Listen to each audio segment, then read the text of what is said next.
இயேசு கிறிஸ்துவில் பிரியமான சகோதர சகோதரிகளே, இன்றைய நாளின் இறை வார்த்தை வழிபாடானது உண்மையான இறை வேண்டல் எது என்பதற்கான ஒரு தெளிவை கொடுப்பதாக அமைந்திருக்கிறது. நம்மிலே பலரும் பல நேரங்களில் நினைத்து கொண்டிருப்பது இறை வேண்டல் அல்லது ஜெபம் என்பது அடுத்தவர்களை மாற்றுவதற்கான ஒரு கருவி என்று. ஆனால் இறைவேண்டல் அல்லது ஜெபம் என்பது அடுத்தவர்களை சரியாக புரிந்து கொள்வதற்கும் நம்மை கடவுளுக்கும் அடுத்தவர்களுக்கும் சூழ்நிலைக்கும் ஏற்ப மாற்றிக்கொள்வது ஜெபம் என்பதை இன்றைய நாளின் இறை வார்த்தை வழிபாடு நமக்கு கற்பிக்கின்றது.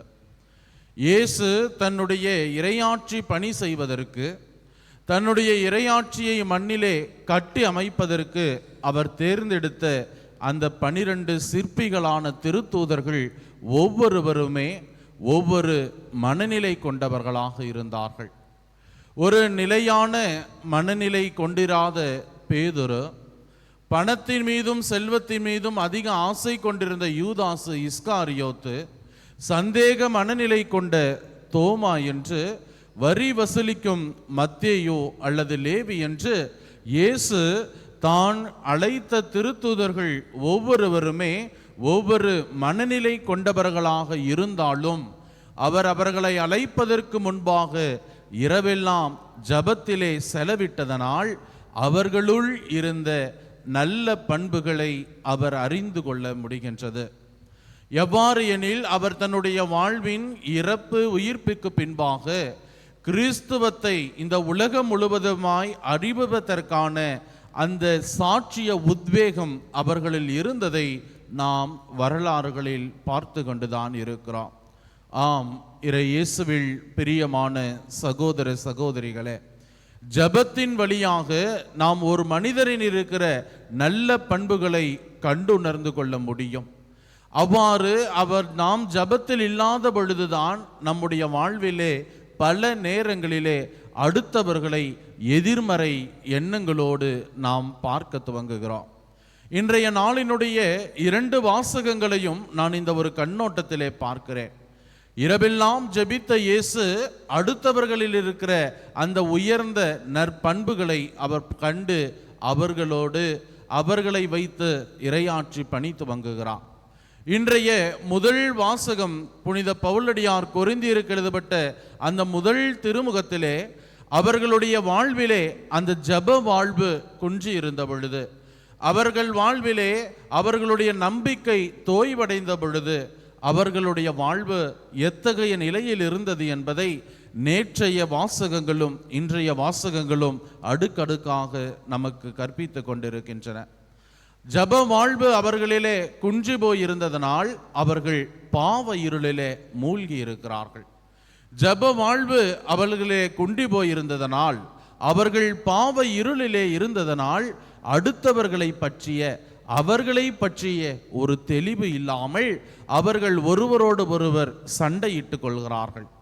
அவ்வாறு ஒருவரோடு ஒருவர் சண்டையிட்டு கொண்ட அவர்களால் அதற்கான தீர்வை கூட அவர்களால் எடுக்க முடியாமல் அடுத்தவர்களை நாடி சென்றதை இன்றைய நாளின் முதல் வாசகம் நமக்கு கற்பிக்கிறது. ஆகவே நாம் இறைவேண்டல் அல்லது ஜெபத்தினான அந்த உண்மையான உட்பொருளை புரிந்து கொள்வோம்.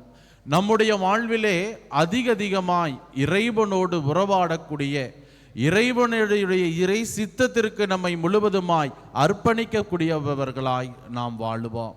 இயேசுவில் பிரியமான சகோதர சகோதரிகளே, இயேசு தன்னுடைய வாழ்நாளிலே அவர் எடுத்த எல்லா முயற்சிகளுக்கும் எல்லா இறை திட்டங்களுக்கும் முன்பதாக அவர் தன்னையே முழுவதுமாய் ஜெபத்தில் அவர் ஈடுபடுத்திக் கொள்கிறார். அவர் கருக்களில் எழுந்து ஜெபிக்கிறார், அவர் இரவெல்லாம் ஜெபிக்கிறார், நேரம் கிடைக்கும் போதெல்லாம் ஜெபிக்கிறார் என்று நற்செய்தி நூல்கள் நமக்கு அழகாக எடுத்துரைக்கின்றன. இயேசுவினுடைய பாத சுவடுகளை பின்பற்றி வாழ்ந்து கொண்டிருக்கக்கூடிய கத்தோலிக்க கிறிஸ்தவர்களாகிய நமக்கு இயேசு நமக்கு கொடுக்கக்கூடிய ஒரு செய்தி, இறைமகனாக இருந்த அவர் இறை தந்தையோடு ஜெபத்தின் வழியாக அவர் எவ்வாறு ஒன்றுபட்டிருந்தாரோ அதை போல நீங்களும் நானும் கூட ஒவ்வொரு நாளும் இறை தந்தையோடு ஒன்றித்து ஜெபத்தில் ஒன்றிணைந்து இறைவனுடைய ஆசீரை பெற்றுக்கொள்ள நாம் அழைக்கப்படுகின்றோம்.